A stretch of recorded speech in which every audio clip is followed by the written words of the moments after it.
Nandini YouTube channel પર હું આપનું હાર્દિક સ્વાગત કરું છું।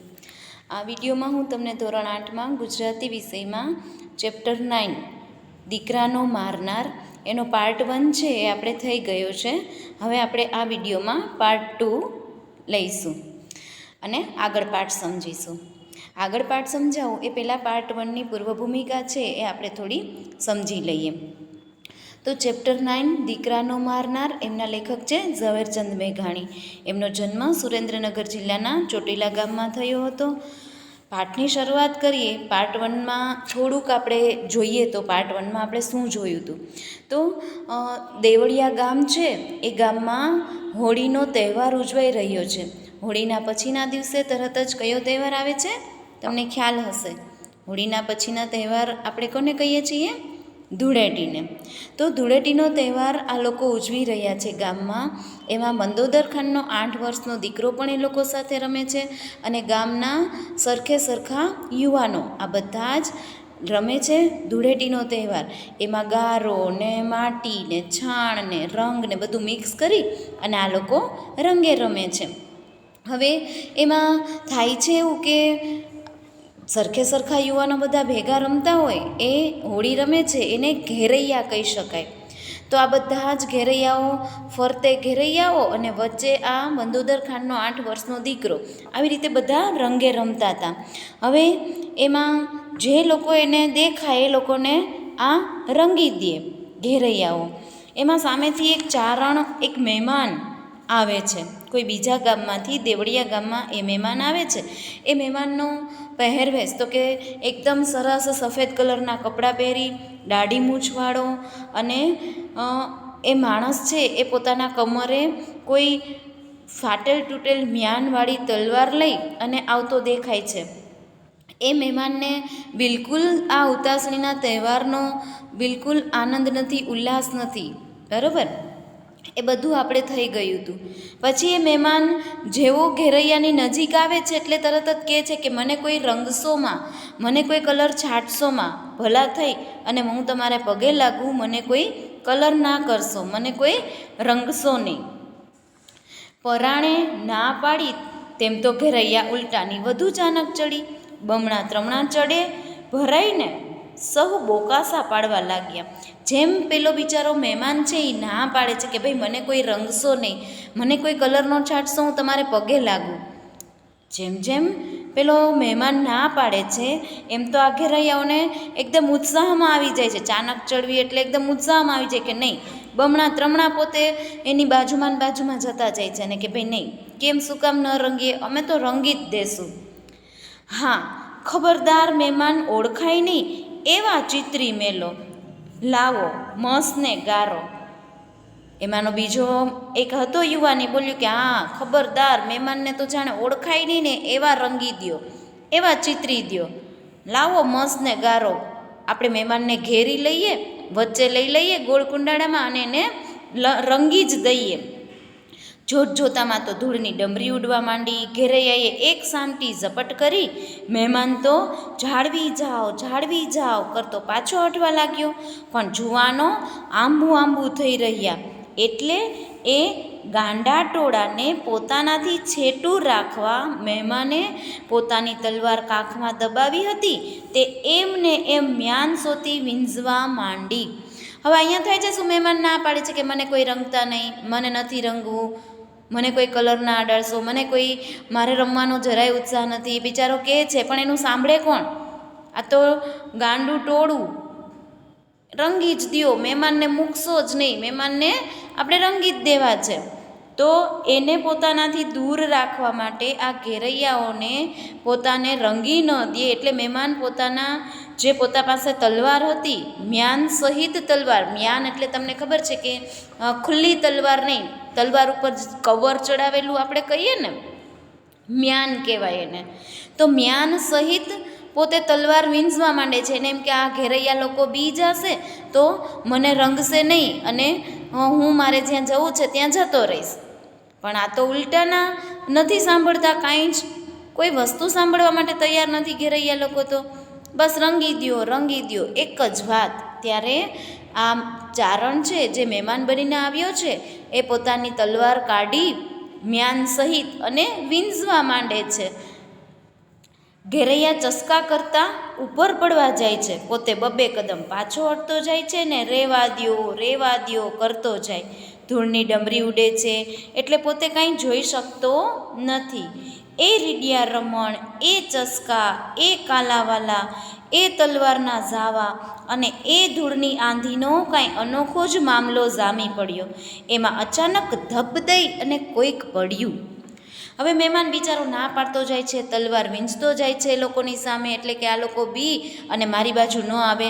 પણ એ તો એમ નથી કરતા, એની બાજુમાં જતા જ જાય છે આ ઘેરૈયા લોકો. હવે એ રાડી મહેમાનને રંગી દ્યો અને એ ધૂળની ડમરી ઉડે છે અને એવામાં તો કાંઈ સંભળાતું નથી, કાંઈ દેખાતું નથી. અને એકદમ મામલો જામી ઉઠ્યો છે. રંગી દ્યો. મહેમાન પેલો ના પાડે છે કે મને રંગતા નહીં. એ રાડી અને એકદમ ધૂળની ડમરી ઉડે છે, એમાં કોઈને કશું સંભળાતું નથી. પણ એમાં એક કંઈક ધબ દઈ અને કોઈ નીચે પડ્યું હોય ને એવો અવાજ આવ્યો. અરે ગજબ થયો! કુંવર પડ્યા, કુંવરને વાગ્યું, કુંવર જોખમાણા એવી બૂમ ઉઠી. હવે કાંઈક ધબ દઈને અવાજ આવ્યો એટલે એ સામું કોઈને જોવા કોઈએ કોશિશ કરી કે ભાઈ શું થયું, શેનો અવાજ આવ્યો. ત્યારે જે વ્યક્તિએ જોયું એ એમ બોલી ઉઠ્યો કે અરે ભાઈ, આ તો કુંવર પડી ગયો, કુંવરને વાગ્યું છે. હવે શું કરવું? બૂમાબૂમ થઈ ગઈ ગામમાં. તો મહેમાને કુંવરને તલવાર મારી. પકડજો, ઝાલજો એવી બીજી ચીસ પડી. હવે એક માણસ બોલ્યો કે કુંવરને માર્યું છે, કુંવર વાગ્યો છે, એ પડી ગયો છે. ત્યારે બીજા લોકોએ એવી રાડ નાખી કે આ મહેમાન બનીને જે માણસ આવ્યો છે ને એણે કુંવરને તલવાર મારી દીધી. હવે એ પકડો એને, ભાગી ન જાય એ મહેમાન, પકડો એને, ઝાલજો એવી બૂમાબૂમ થવા લાગી. મુસાફર ચોક્યો, એ ભાન ભૂલી ગયો અને ભાગ્યો ઊભી વાટે. સીમાડે હળી કાઢી. મુસાફર બનીને જે મહેમાન આવ્યો તો, જે માણસ, એ તો બિચારો ભાન ભૂલી અને ભાગ્યો. એને આ ચીસ સંભળાણીને કે મહેમાને કુંવરને માર્યો. એટલે આ મુસાફર સમજી ગયો કે ભાઈ મારી તલવાર કોકને વાગી ગઈ છે. કોને વાગી છે, શું થયું, કેવું, કેટલુંક વાગ્યું, કંઈ જ સાંભળવા માટે, જોવા માટે આ મુસાફર ઊભો નથી રહેતો અને એકદમ દોટ મૂકે છે, ભાગે છે સીમ બાજુ. શું થયું એ જોવા કે પૂછવાની વેળા ન રહી. પાછું વાળીને નજર નાખવાની હામ પણ નહોતી. બિચારો મુસાફર છે એ શું થયું, કોને વાગ્યું એ પૂછતોય નથી, એ જોવાનો સમય પણ નથી અત્યારે, અને એકદમ ભાગે છે અને બિચારો પાછું વળીને નજર પણ નથી કરતો કે શું છે, કોણ માણસ મારી પાછળ આવે છે કે હા કે કશું નહીં. બિચારો દોડવામાં જ મશગુલ છે, કારણ કે એને એમ છે કે ભાઈ જો મારાથી કોઈનું મૃત્યુ થયું છે તો આ લોકો મને છોડવાના નથી. એટલે પોતાનો જીવ બચાવવા માટે આ મુસાફર છે એ ભાગે છે ત્યાંથી. પોતાના હાથમાં તલવાર પકડી છે, એની સી દશા થઈ છે તે નિરખવાનું પણ ભાન નથી. કોઈ ગાંડો માણસ, કોઈ ખૂની જાણે દોડ્યો જાય છે. પોતાના હાથમાં તલવાર જે છે ને, જે પોતે તલવાર વીંઝતો હતો ને એ લોકોની સામે, એ તલવારની સામું જોવાનો પણ આ મહેમાનને સમય નથી. કારણ કે એના મગજમાં તો એમ જ છે કે આ લોકો મને મારી નાખશે ને અહીંથી ઝટ ભાગો, અહીંયા હવે રહેવાય એવું શક્ય નથી. એટલે પોતે ભાગવામાં જ મશગુલ છે, દોડે છે અને પોતાની તલવારની સી હાલત થઈ છે એ જોવા પણ એને સમય નથી. કારણ કે એની તલવાર પેલા કુંવરને વાગી ગઈ છે એટલે એ તલવાર પણ લોહીવાળી થઈ ગઈ છે. પણ આ મહેમાન તો, આ માણસ જે છે એ તલવાર સામું જોવાની પણ અત્યારે કોઈ કોશિશ નથી કરતો અને માત્ર ને માત્ર કોઈ ગાંડો માણસ ચાલ્યો જતો હોય, કોઈ ખૂની, કોઈ ખૂન કરીને કોઈ માણસ ચાલ્યું જતું હોય ને, એ પકડાય નહીં, એ તો ભાગવામાં, પોતે છૂપવામાં જ માને. એટલે આ અત્યારે મહેમાન છે બિચારાથી અજાણતાથી થઈ ગયું છે, જાણી જોઈને નથી કર્યું. એને તો તલવાર મ્યાન સહિત જ વીંઝતો હતો, પણ એમાં મ્યાન એનું ક્યારે નીકળી ગયું એ એને પણ ખબર પડી નહીં. એટલે બિચારો પોતાનો વાંક નથી અને આમ વાંક છે, પોતાની જ તલવાર એને વાગી ગઈ છે, પણ પોતાનો વાંક વગર વાગી ગઈ છે તલવાર. એટલા માટે પોતે ત્યાંથી દોડ્યો જ જાય છે, જાણે કે કોઈ ખૂની દોડ્યો જતો હોય તેમ. અહીં ઝાંપામાં તો કેર થઈ ગયો છે. મંદોદર ખાન દરબારના 8 વર્ષના કુંવરને બરાબર ગળાની ભૂંગળી ઉપર તલવારનો વાઢ પડ્યો છે. લોહીનું ખાબોચિયું ભરાઈ ગયું અને ઘડી બે ઘડીમાં તો એની નાડ રજા લેશે એવું થઈ ગયું. સરસ. અહીંયા બીજો પેરેગ્રાફ એવું કહેવા માંગે છે કે અહીંયા કુંવરનું મૃત્યુ થઈ જાય ઘડી બે ઘડીમાં એવું છે, કારણ કે એ તલવાર છે, મહેમાનની તલવાર દરબાર મંદોદર ખાનના 8 વર્ષના દીકરાને બરોબર ગળામાં વાગી છે. ત્યાં તો લોહીનું ખાબોચિયું ભરાઈ ગયું છે અને જાણે કે ઘડી બે ઘડીમાં તો એ મૃત્યુ થશે એવી હાલતમાં છે કુંવર. પણ આ શું થયું? થયું એમ કે ઘરૈયાથી બચવા માટે એ બધાને પોતાનાથી છેટા રાખવા મહેમાન જે મ્યાન સોતી તલવાર આડી વીંઝતો હતો તેનું મ્યાન દેવગતિએ ધૂળની આંધીમાં કોણ જાણે ક્યારે નીકળી પડ્યું તેની કોઈને ખબર રહી નહીં. અને તલવારની પીછી અકસ્માત કુંવરના જ ગળાની ભૂંગળી પર લસરકો લેતી ગઈ. કુંવર એક તો કુંબળી વયનો અને નસીબદારનું બચ્ચું એટલે તો બગીચાનું ફૂલ, તરત તેના પ્રાણ નીકળી ગયા. અહીંયા શું કહેવા માંગે છે? પણ શું થયું એની કોઈને ખબર નથી. કેવી રીતે થયું, શું થયું? પેલો મહેમાન છે એ પોતાને બચાવવા માટે, પોતાને નહોતું રમવું, રંગે કોઈ એને છાંટે નહીં એટલા માટે પોતે મહેમાન છે એ મ્યાન સહિત તલવાર વીંઝતો હતો. એણે તલવાર કાઢી નહોતી, ખુલ્લી નહોતી કરી, મ્યાન સહિત જ તલવાર વીંઝતો હતો, ખાલી બીવડાવતો હતો એ લોકોને. પણ ખબર ન પડી ધૂળની આંધીમાં, અને ભગવાન જાણે દેવગતિએ એટલે કે ભગવાનને ખબર કે આ ધૂળની આંધીમાં એને મ્યાન ક્યારે નીકળી ગયું અને તલવાર ક્યારે ખુલ્લી થઈ ગઈ અને આ તલવારનો ઘા છે એ કુંવરના જ ગળામાં વાગી ગયો. એક તો કુંવર છે એ કુંબળી વયનો મતલબ 8 વર્ષનો જો છોકરો હોય એ કેટલો કુમળો હોય, મતલબ કે એકદમ નાની ઉંમરનો 8 વર્ષનો જ એ દીકરો. અને જાણે કે નસીબદારનું બચ્ચું એટલે કે બગીચાનું ફૂલ. મંદોદર ખાન છે એ ગામનો એક શ્રીમંત વ્યક્તિ કહેવાતો, બરાબર, અને એમની ઘરનો આ સંતાન હતું અને એકનો એક દીકરો હતો એમને મંદોદર ખાનને, એટલે તો એ લાડકોટથી ઉછરેલો. હવે આ એકદમ કુમળી વયનો નાનો બાળકના ગળામાં આ ઘા વાગ્યો છે એટલે એના તો પ્રાણ તરત જ નીકળી ગયા. પલકમાં તો માણસો ડેલીએ દોડ્યા. કાવા કસુંબામાં આખો ડાયરો ઘેઘૂર છે.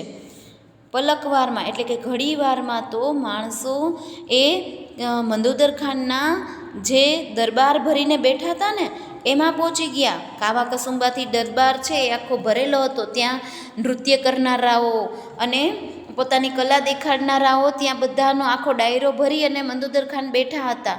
એવામાં આ લોકો ત્યાં પહોંચી ગયા અને દરબાર મંદોદર ખાનને એ બધું કહે છે અત્યારે અમે ગામના લોકો આવીને.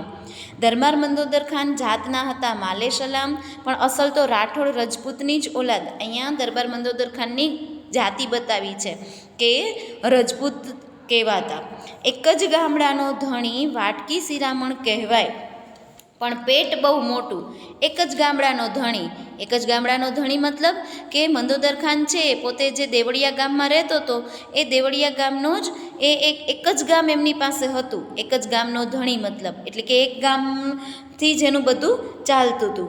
એટલે એની પાસે બહુ કશું હતું નહીં, પણ એ પોતે ઉદાર દિલનો હતો. મોટું પેટ હોવું મતલબ ઉદાર હોવું, કે જે માણસ એમની પાસે આવે એને કંઈ ને કંઈ ભેટ જે માંગે એ આપે. એટલે ફૂલની સુવાસ સ્વામીને જેમ ભમરા વીંટાય તેમ કારીગરો, નટવાઓ, કવિઓ, ગાવણા બજાવણા કરનારાઓ તમામ મોટી આશાએ આ જ વરસ દિવસના ઉજળા પરબ ઉપર દેવળિયાની ડેલીએ સમાતા નથી. હવે એમનું પેટ મોટું હતું, એમનું એટલે કોનું થશે અહીંયા? મંદોદર ખાનનું. મંદોદર ખાન ઉદાર દિલના હતા એટલે એ જેમ ફૂલ છે એ હંમેશા કોને ફૂલની સુવાસ લેવા માટે હંમેશા કોણ એની પાસે આજુબાજુ આટા મારતું હોય? ભમરો હંમેશા ફૂલને જ ગોતતો હોય, કારણ કે એમની સુવાસ લેવા માટે એ હંમેશા એમની આજુબાજુમાં જ હોય, બરાબર. એવી રીતે આ કારીગરો, નટવાઓ, કવિઓ, ગાવણા બજાવણા કરનારાઓ એટલે કે કોઈને કોઈ પોતાની પાસે જે કલા છે એ બતાવવાવાળા લોકો પોતે મોટી આશાએ આ દેવળિયા ગામમાં મંદોદર ખાન પાસે આવતા. ત્યાં તો રંગમાં ભંગ પડ્યો અને રાડ પડી કે કુંવર માર્યા.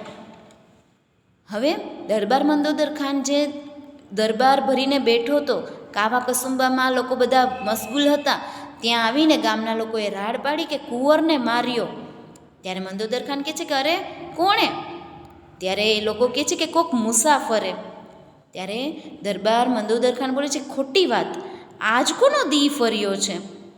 એટલે કે કોઈ તહેવારના દિવસોમાં ધૂળેટીનો તહેવાર છે, આજે કોઈ આવું કરશે? અને મારો તો કોઈ હારે એવો કોઈ વેરભાવ પણ નથી કે કોઈ મારા દીકરાને મારી જાય, કોઈ મારા દીકરાને મારી નાખે, અને એમાંય તહેવારના દિવસોમાં તો કોણ આવું કરે? અરે બાપુ, આ મારીને જાય ઊભે માર્ગે ઉઘાડી તલવારે. ત્યારે ગામના લોકો કહે છે કે અરે બાપુ, તમે માનતા નથી, પણ જુઓ કુંવરને મારી નાખ્યો છે અને આ આપણા ગામના માર્ગે રસ્તા ઉપર ચાલ્યો જાય છે અને ઉઘાડી તલવારે, એટલે કે હિંમતથી પાછો દોડતો દોડતો તલવાર લઈને એ માણસ તો ભાગી જાય છે, પકડો એને જલ્દી બાપુ. ત્યારે મંદોદર ખાન કહે છે હા, લાવ મારી ઘોડી. મંદોદર ખાન પોતાની ઘોડી લઈ અને હવે જાશે અને પેલા ચારણને પકડી લેશે. ₹2000ની રોઝડી ઘોડી. અહીંયા ઘોડીનું નામ આપેલું છે, તમને ખાલી જગ્યામાં કે પ્રશ્નમાં પૂછાઈ શકે એક વાક્યમાં કે દરબાર મંદોદર ખાનની ઘોડીનું નામ શું હતું, તો તમે એમાં લખી શકો રોઝડી. અને એમ કેટલા કિંમતની હતી, તો કે ₹2000ની. હાથીના કુંભાથળ માથે જાતી ડાબા માંડે તેવી, ભાગતા હરણની સાથે ભેટા કરનારી. અહીંયા મંદોદર ખાનની રોઝડી જે ઘોડી છે ને, એની વિશેષતા આપેલી છે કે રોઝડી ઘોડી કેવી છે, એની વિશેષતા શું છે, તો કે હાથીના કુંભાથળ માથે જાતી. હાથીના કુંભાથળ મતલબ શું થશે, તો કે હાથીના માથા ઉપર બે બાજુ ઉપસી આવેલો જે ભાગ કહેવાય ને કુંભ સ્થળ, એવી છે તે. પછી તો કે ડાબા માંડે તેવી, એટલે કે ઘોડાની જે વિશિષ્ટતા હોય ને કે દોડવામાં એકદમ પાવરફુલ, બરાબર, તેવી. અને હરણની સાથે ભેટા કરનારી, એટલે કે હરણની જેટલી સ્પીડે આ ઘોડી દોડનારી, બરાબર. એને ફક્ત ચોકડાભર મંદોદર ખાને રાંગમાં લીધી, સાથળ હેઠે તલવાર દબાવી અને રોઝડીને ડચકારી જાણે તીર છૂટ્યું હોય. મંદોદર ખાને રોઝડી ઘોડી ઉપર બેસી ગયા, તલવાર લીધી અને રોઝડીને એવી તો ડચકારી કે જાણે તીરમાંથી તલવારમાંથી કોઈ દોરી છૂટી હોય અથવા તો કોઈ એવું તોપમાંથી ગોળો છૂટ્યો હોય એવું તમે કહી શકો, જાણે કોઈ તીર છૂટ્યું હોય એવી ઘોડી છે. એટલી સ્પીડે દોડવા માંડી, ઝમ ઝમ ઝમ, આંખના 3 પલકારા ભેગી તો ઘોડી સીમાડે પહોંચી ગઈ. એટલી સ્પીડે ઘોડી દોડી કે આંખના પલકવારમાં તો આ ઘોડી છે એ ગામના સીમાડા સુધી પહોંચી ગઈ. સમથળ ધરતીમાં સામે જુએ ત્યાં તો આદમી એક ભાગતો જોયો. આખી સમતલ ધરતી, એટલે કે ગામના સીમાડા સુધી ઘોડી પહોંચી ગઈ છે અને એકદમ ધરતી ઉપર જાણે બીજું કોઈ છે નહીં, સપાટ ધરતી ઉપર આ એક ભાગતો માણસ દેખાય છે. હાથમાં ઉઘાડી તલવાર પિયાલા જેવી ચકચકે છે. એક માણસ જે દોડ્યો જાય છે એના હાથમાં તલવાર એ ચકચકે છે. એટલે મંદોદર ખાને સમજી લીધું કે આ જ ખૂની છે. મંદોદર ખાને ઘોડીને ચાંપી અને આગળ વધે છે એમની પાસે જવા માટે. આ ચેપ્ટરમાં આપણે અહીંયા સુધી આ પાર્ટ 2 રાખીએ છીએ. પછી આપણે આના પછી નેક્સ્ટ ત્રીજું પાર્ટ કરશું, એમાં આગળનો પાર્ટ હું તમને સમજાવીશ બેટા.